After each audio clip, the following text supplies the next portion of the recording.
Whoa! Boom! Personality turns on right now.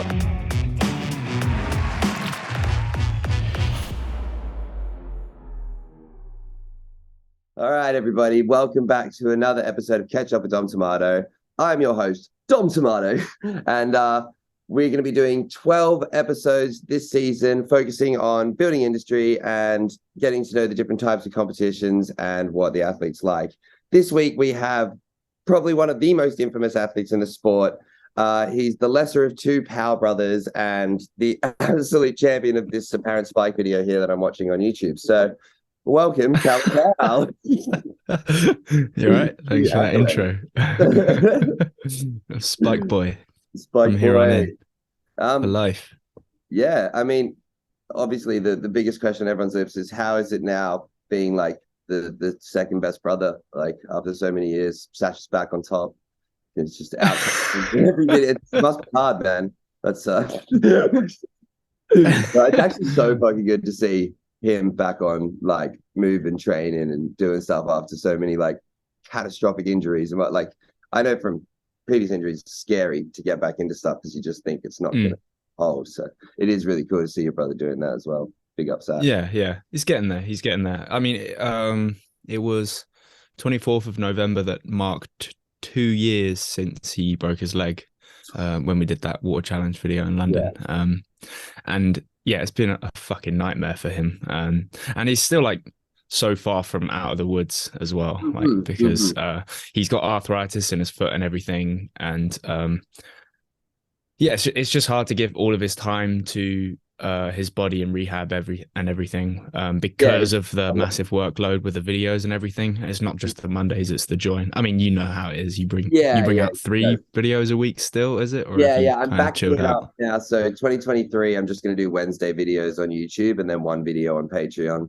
Okay, just because I feel like I can bring better content and have more fun with it. For sure. Yeah. But yeah, not it is squeezing the tomato too thin. Getting all that juice out. But it is hard, like you say, coming back from injury and stuff like that. There is a kind of hesitancy and also a big commitment that comes with it. You can't, like, I'm noticing with my ankles now, they didn't just bounce back. And so now I kind of have to dereg on training a bit and do way more rehab to get them back to that stage. And it's just, it's a bitch, bro. And you'd know with all the bits and bobs you've had over the years. Yeah.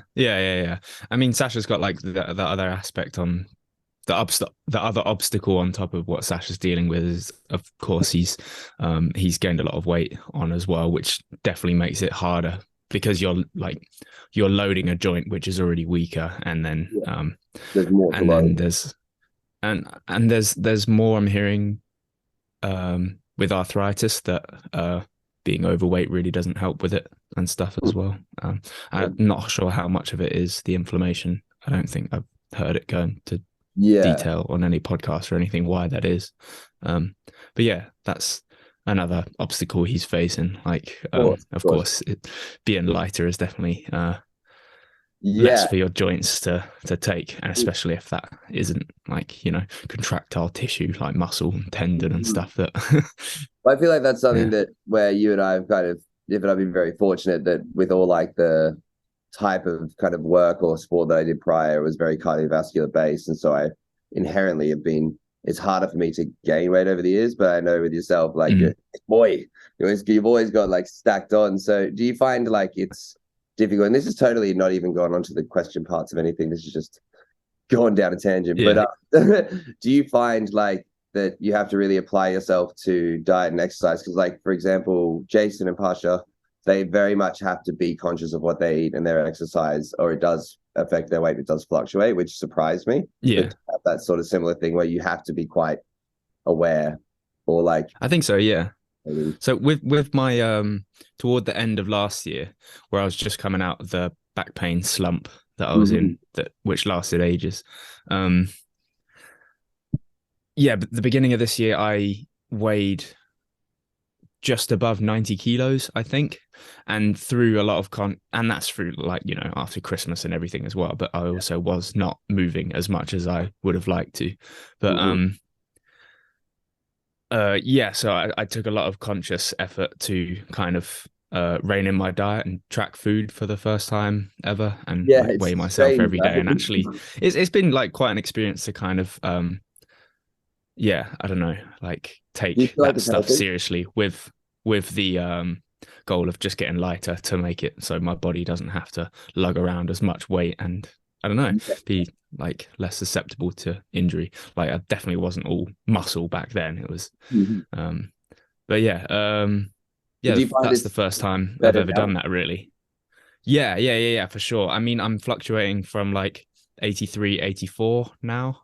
Yeah, So no. I lost like quite a bit. And in summer, I was like mid 82 kilos. And yeah, felt like super strong, like very, very light. And that's also due to the training I'm doing as well. Like I lost weight, but like I was also, it was a very kind of modest calorie deficit. So like and that's the way to go because that's the way you're not going to like lose strength and stuff at the Yeah. same time. And also it is like not changing your diet so much to the point where um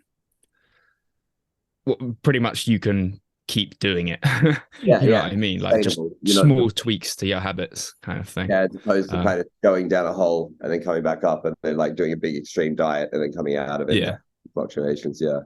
yeah, and my appetite used to be like fucking gnarly as well. Like Yeah. I don't know if anyone remembers like the eating challenges and stuff. I used to do like 3 foot long subways Oh, and like all you can eat wings challenges, like yeah, stuff like that. And really had to rein that in. I think as my metabolism changes, as soon as I hit 30, apparently, like it makes a bunch of difference. yeah, you do. But I do feel those slight effects with age. I'm sure like just being the difference between like 28 and 30 for you is recognizable. yeah, I'd say, but I don't know if I'd say I had a better 28 than I did 30. Hmm. Like I feel stronger now, but that is because of the circumstances I was in then, not Yeah. so much like because of my because of my age, but more because of my training and my mistakes and everything, like which led Hmm. to the back pain and other injuries and stuff. Snowboard. All right, take a complete Yeah. left turn and hit. What is your name backwards?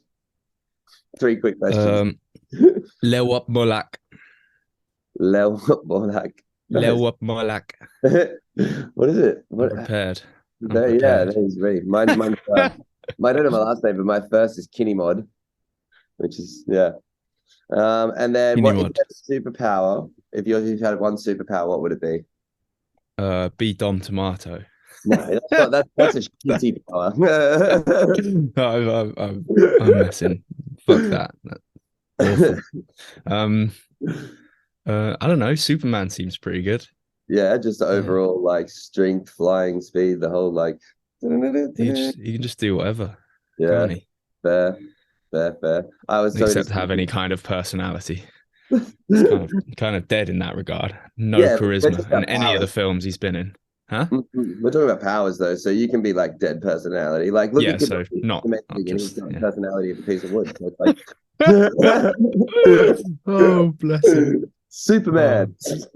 And then There you if you go. could show one clip or one jump to your younger self, like like before you started training, if there was one thing you could show your past self now, like looking back, which clip or jump, or if it was like maybe a video, which one would you choose? I suppose the one that springs to mind might be an obvious one. It's that the Hong Kong chunking mansions gap from Roof Culture Uh-huh. Asia. I Yes. reckon probably just that one. Very iconic talent Because gap. yeah, That yeah, would it's an be easy one. inspiring that would be like very much show your younger self like the limitations that you could push and like the Yeah, really creme de la creme of physical and mental achievement. So that's a good choice. it would definitely get the attention of 14-year-old me. I would probably be impressed. Yeah. Do that because it would. I feel Yeah. like if you had that power, you could definitely it would help you like drive towards those circumstances because you'd be like, oh yeah, I know one day I'm gonna go and do this thing, and you kind of always have that in the back of your head that you're working up to that thing. Right. But also, then it could be a curse, and you're like, oh, I'm just gonna do that one day, and then never train, go to Hong Kong, but same way. Yeah, I have no idea how that would affect things, but I don't know. Be So, pretty how cool. was 2022 for you as a whole scope, as a whole picture? Um, I would say it's been pretty good. A lot of it has been trying to reclaim a lot of the stuff that I did in the past. Um, Mm-hmm. and like some of it realizing I can do it better, and a lot of it is not just the physical reclaiming stuff, but also mentally as well. And I think I've like, yeah, feeling pretty You good. got a net positive out of that experience, yeah. Yeah, for sure. Yeah, and like made mistakes with training, and now yeah, I think smarter out the back of it. And I don't know, I really feel like I can uh having that wisdom through mistakes or whatever, I think I can spread that and have a good effect with the people that want to do similar kind of training, I guess, Mm-hmm. in the future. Yeah. I don't know. Nice. It gives you knowledge is power for sure in that sense. I think like the it's really nice to have that experience taking into these years that you're going now because you can still maintain. Yeah. I don't think our physical at our age is dropping off as dramatically as people think, but the Yeah. real artistry is using all of the skills that you've procured over that time where your body can take it, or like you could bash it a little bit more, and then applying Mm. that strategically. So if you had to pick Yeah, a yeah. best month of training or just in general, what would your best month be this year? I think July. Yeah. That was like the peak of my summer until I sprained my ankle in Mhm. August. Okay, Uh, August is out. yeah, yeah, Fuck that yeah, month. yeah. It was really annoying. That was the abrupt end to my summer. But yeah, July was pretty on it for training. I think I trained like um including gym stuff as well. But I think I trained like 20 days in a row in July and June. Yeah, Yeah, wow. something around that mark. It's a good ratio. It's a good ratio. And in a Yeah, row, of course, that like anyone listening to this, that doesn't mean like it's fine to for your body to train like 20 days in a row, like at maximum capacity, like an intensity. Like, of course, there was fluctuating intensities and like length of training sessions and stuff, um, but I yeah, find, summer endurance is like off the fucking scale normally, like compared to winter where like you're knackered after like an hour of training, if you're me anyway in winter, and yeah, like you're not training as much. So like your general endurance for a session and like how destroyed you feel the next day is like, but in summer it's just like you can just go non-stop, I swear. yeah. Do you feel like if you increase the days that generally the hours applied per day will go down, or do you think it's just like some days will be those big days and then some days you still just have the smaller like it's is it totally shaved down or is it like just different parts of it are shaved down? Of what, sorry? Of Like, what? say you're at like when you're training in that peak 20-day period, would you Yeah. say overarchingly like for example, like if I'm training 20 days in a row, I'll probably only train a max like 1 or 2 hours each day on those days. I usually Yeah, like yeah, yeah. if I'm out and about for like 5 or 6, I'll only train for like 1 or 2. And that Mm. way I find I can keep being fresh enough to like train that scale the next day. Do Yeah, you yeah, yeah, yeah. that's the Yeah, I applied. think so. And then it's like an intense 2 hour session can be just as taxing on the body the next day, like that Yeah, you'll feel the next day, as like a moderate intensity 8 hour session, you know what I mean? very true. But you could have like two intense days in a row and have like a very mild like kind of recovery flowy kind of techie session, Yeah, yeah. like stuff like pole cats and Keeping it within flip. threshold as Yeah, well. yeah, yeah, yeah. Um, Um, What was Yeah, you your can train every day. favorite trip that you did throughout the year? Oh, this year. Jesus. I maybe Kipper Jam. Yeah, Either Kipper Jam or the long trip in summer I did with what's it called? It was started at Own the Spot and then stayed in Amsterdam for a bit and then went to Leuven. But Okay, like yeah. that was in August, so I couldn't train for that. But it was just like sick to go to those jams and see all the people and meet new people Hmm. and stuff. But also Dubai recently with Lynn, training at that ex Dubai park that Sam Carter Yeah. designed. That was a really good trip as well. That looks Like like a really, really fun time and like great weather the whole time. And is it too hot to train, or is it like just good? yeah. Yeah, it was too hot. It was kind of manageable, but the park was I don't that park is the way they designed it. I mean, the design is great, what Sam did, but The Sam park. had nothing to do with the textures, which Uh, a lot of which were slippery, and a lot of it was like dark painted. So when the sun hits it and it's metal, you can't touch it. Like, oh yeah, you'll literally like leave skin on there. yeah. And then the ground started getting all dewy and slippery just with the way the rubber flooring was painted as soon as it started getting dark, and becomes a temperature where you can train, suddenly the floor and all the bars in the park are just like covered in dew because of the Oh, humidity. So it's like yeah. it was tough to get a full good session out of it and test, what the Yeah. park was really made of. But And yeah, that's I like know a Dubai is a tough one. you find with like parkour parks is like location is so crucial because I've had ones like we got a lot of muscle parks and like workout parks near the beach, which have some great like bars and stuff, but then they're all salty and slick the entire time. So you Right, went yeah. for Yeah, that yeah, day, yeah. it's heal out. Like it's kind of something that I think we should probably take a little bit more into consideration when we're building them is like the surrounding areas. But I mean, that's not usually in the designer's control, or that's usually whoever's producing the park. Mm.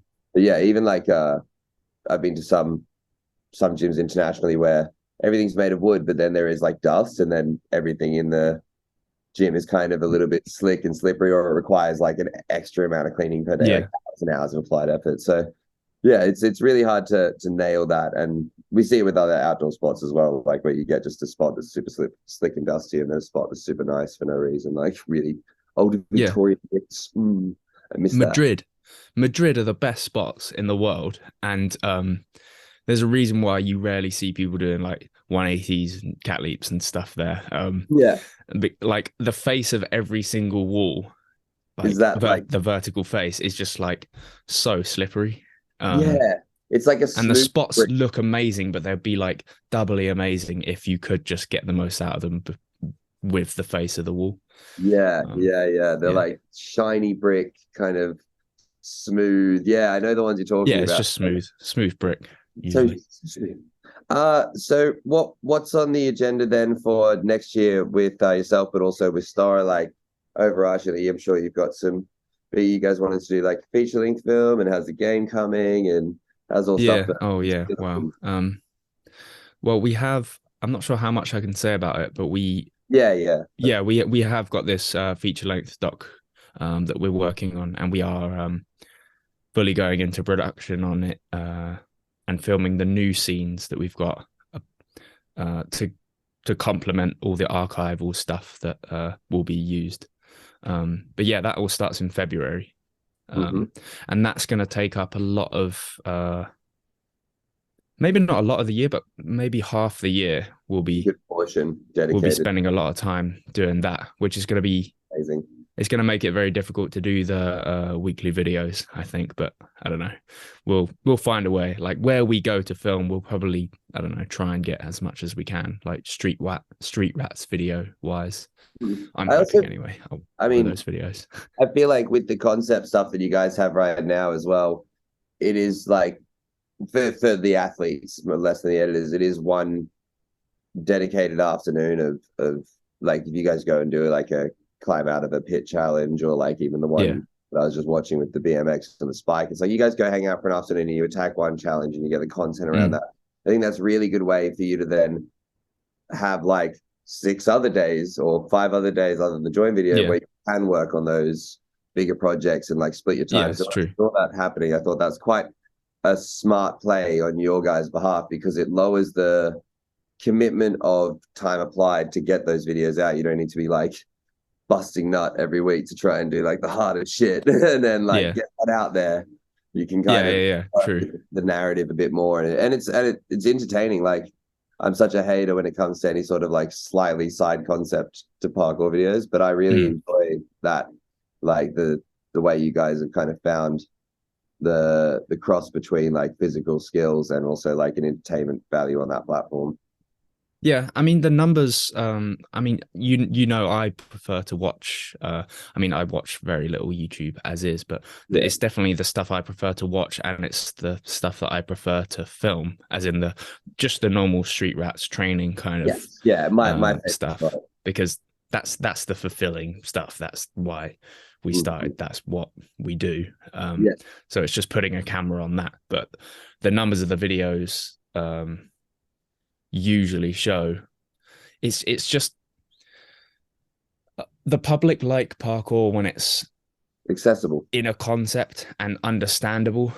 Like it's the whole they don't know the difference between like a cork or a back full or even a backflip. Like you'll do a cork and someone will shout, "Oh, sick! Could you do a backflip though, mate?" And not understanding like all the minute differences. Like an Ed Scott run will look the same as like a Nico Van Hole run to like they don't like. And my dad's the same. Like my dad doesn't care about like the training videos. Like he skips through them like and until like someone's again talking or like there's me making some fucking stupid sarcastic those thing, are probably the top moments, is just Callum humor.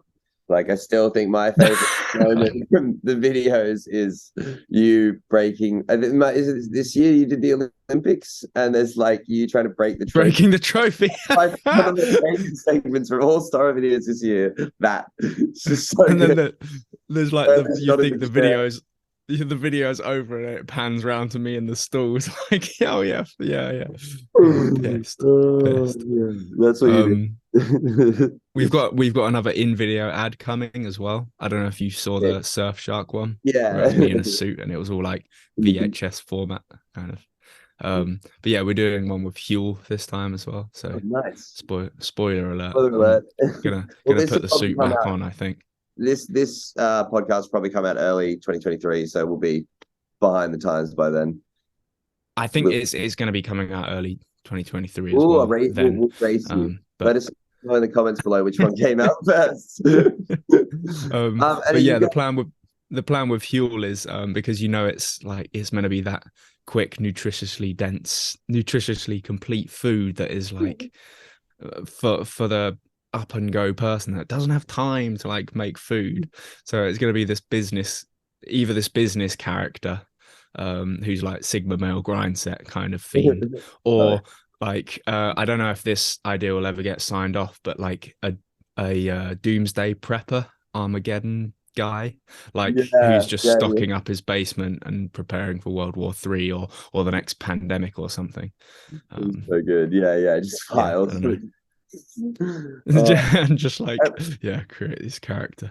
Do you guys think you'll do another comp at all, like the Big Wall Open? Because that was fantastic. I think that was one of my favorite comps that I went to all year. Was just like the street events are cool. As you said with the Kipper event, like do you think you'll probably do something either of that like volition or even the same thing again? Or I think we'd definitely like to make something as chaotic as that again. I've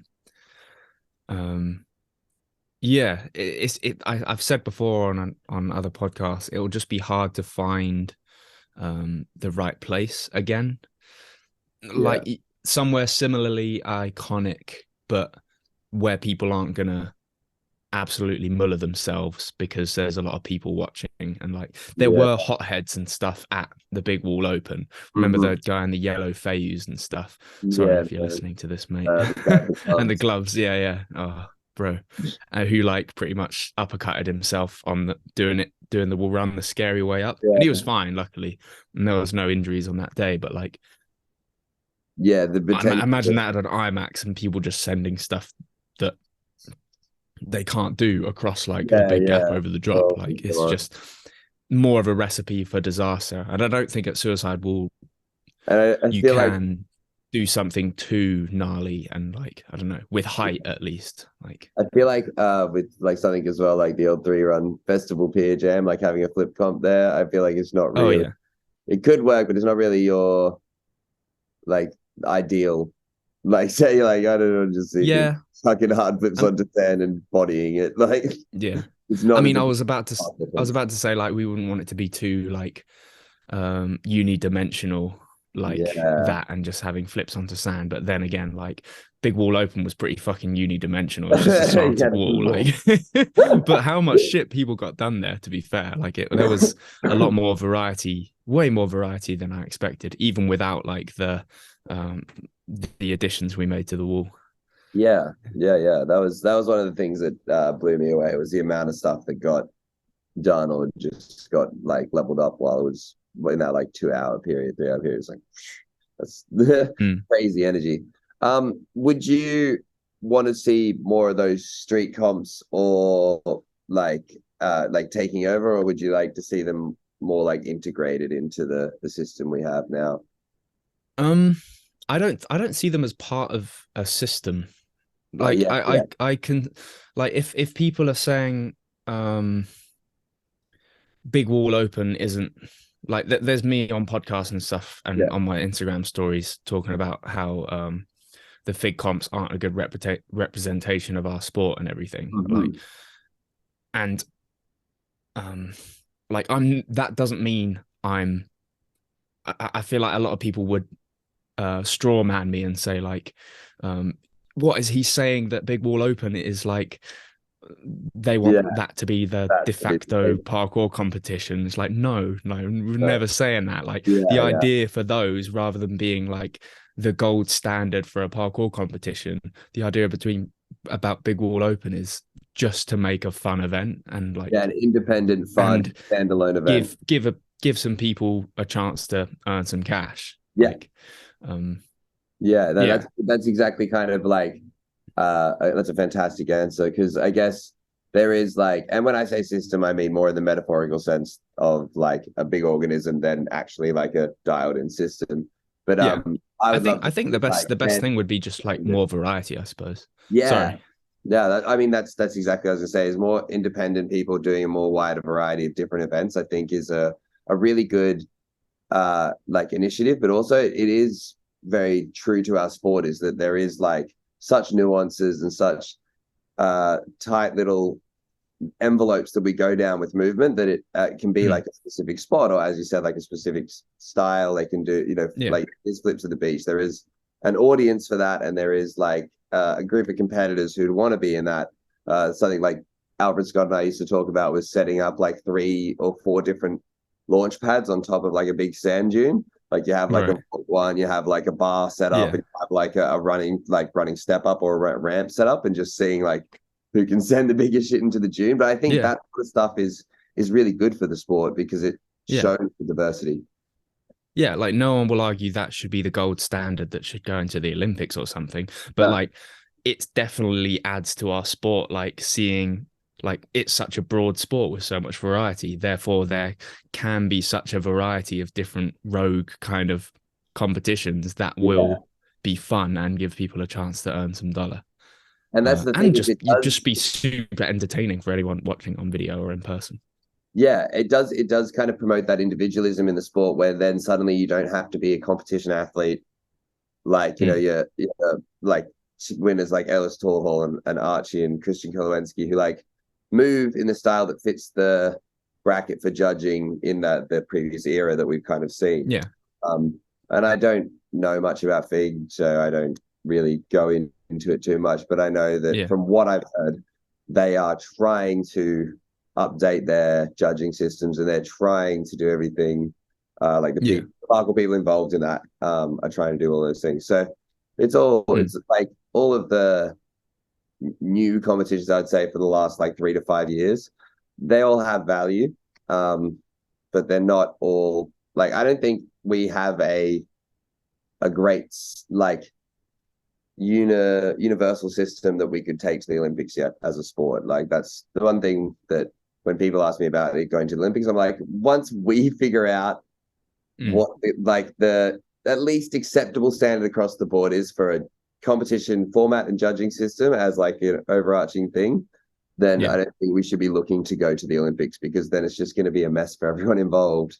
And then it like wanting to change it once it's become an Olympic sport and a staple, then it's like that's way more difficult. So yeah, for sure. And they do change the rules with the Olympics and with gymnastics as well, but because they're such a old, traditional and bureaucratic kind of and it is so tightly woven to the Olympics and everything, they can only change their rules and format every 4 years or so, and that's the problem that we're seeing right now. I don't know if you saw this come out, but they were like, yes, we're working on changing it.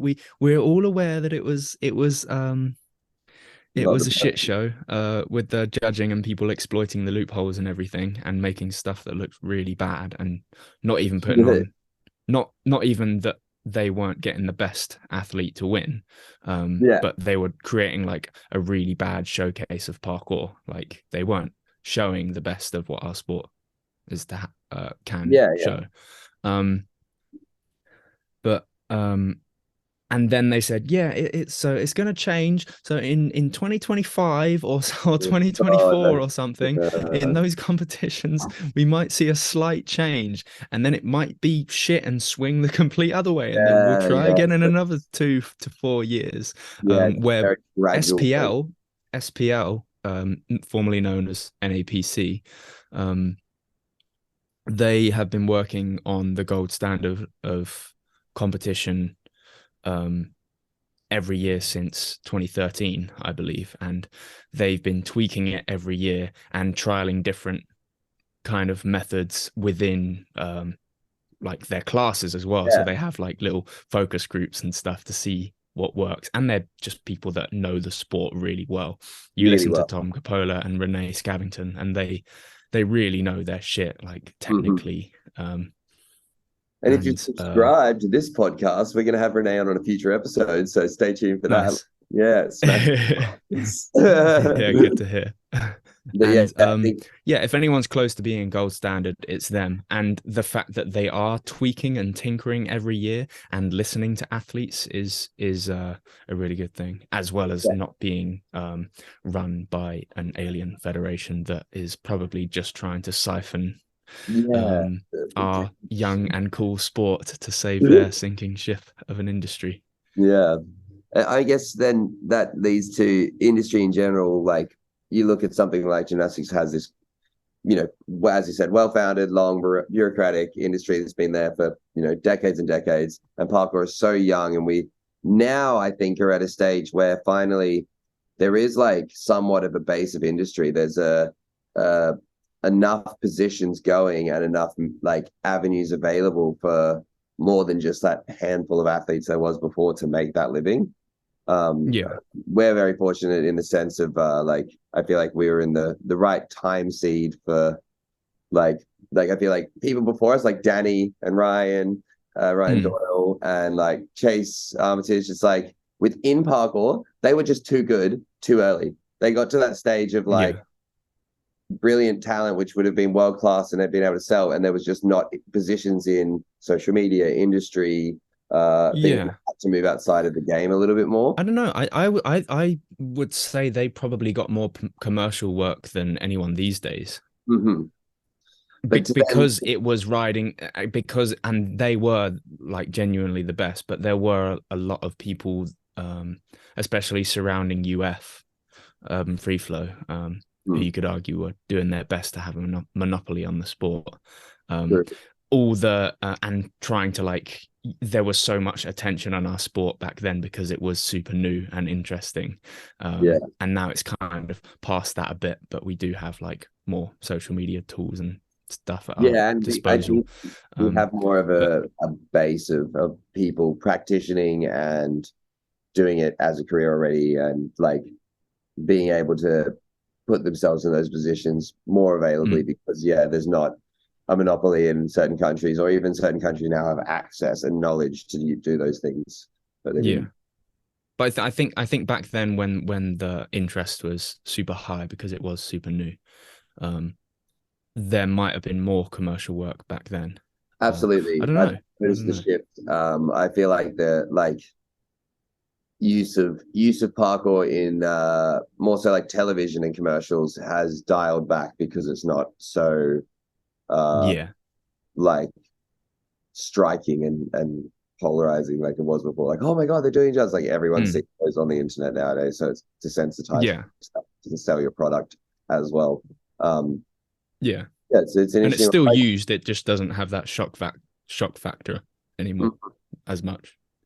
So one of the big ones I was talking to Sydney, I've been talking to others about, is like your thoughts on getting management for your, like, even if it's social or commercial work or experience with management, versus running your own social media and being self-managed.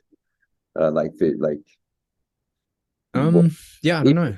with Uh group, and like obviously there's no, I don't expect you to go into too much detail when it comes to Storror and stuff like that, but like in an overarching sense, would you say that you prefer working with management or working on your own and kind of pushing the freelance?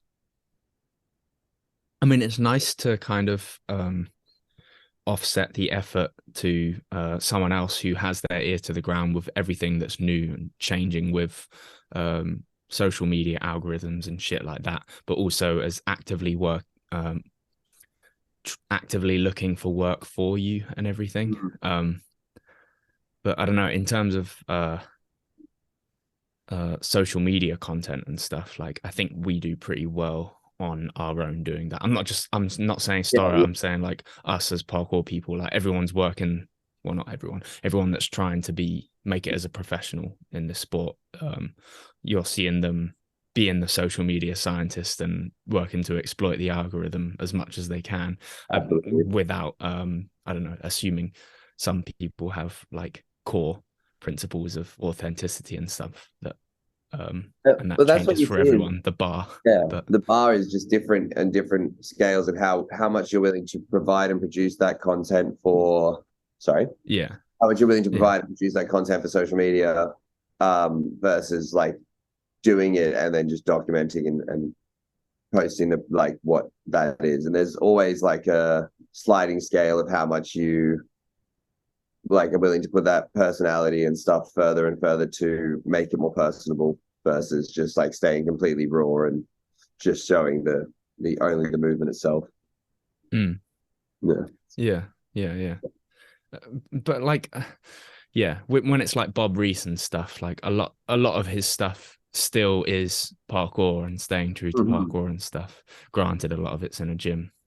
Yeah. Um, But he but like owns he it, and he so won't it's be like, known as like the parkour guy. You know what I mean? Like it's not it's yeah, like, which I don't think is his. what did you want to make a living doing originally? Like, was that parkour? Because you're not doing that anymore. It's just like kind of a numbers game, and you're like uh doing silly skits, and you can't necessarily be known as the parkour guy anymore. Yeah, So yeah, yeah. you can't let the numbers run your life entirely to the point at which you forget the Dilutes. actual sport you're Yeah. doing. I've Kirill Kolesnikov is a massive example of this Mhm. completely. But I don't know how many injuries he had and was dealing with, which caused this massive left turn for his content, or whether it was just like numbers led. Yeah, or like sometimes even like numbers that led to finance, that mean, like, if Yeah, you're exactly. aligned to That's what I mean. Is precedent. like, Yeah, yeah, numbers in general. Yeah, yeah, yeah, because that was like, and that was there was a direct link between his Kyrgios videos doing well and him getting certain brand deals or people wanting to pay him to put their music on his TikTok and stuff. Mhm, Um, mhm. yeah, Yeah.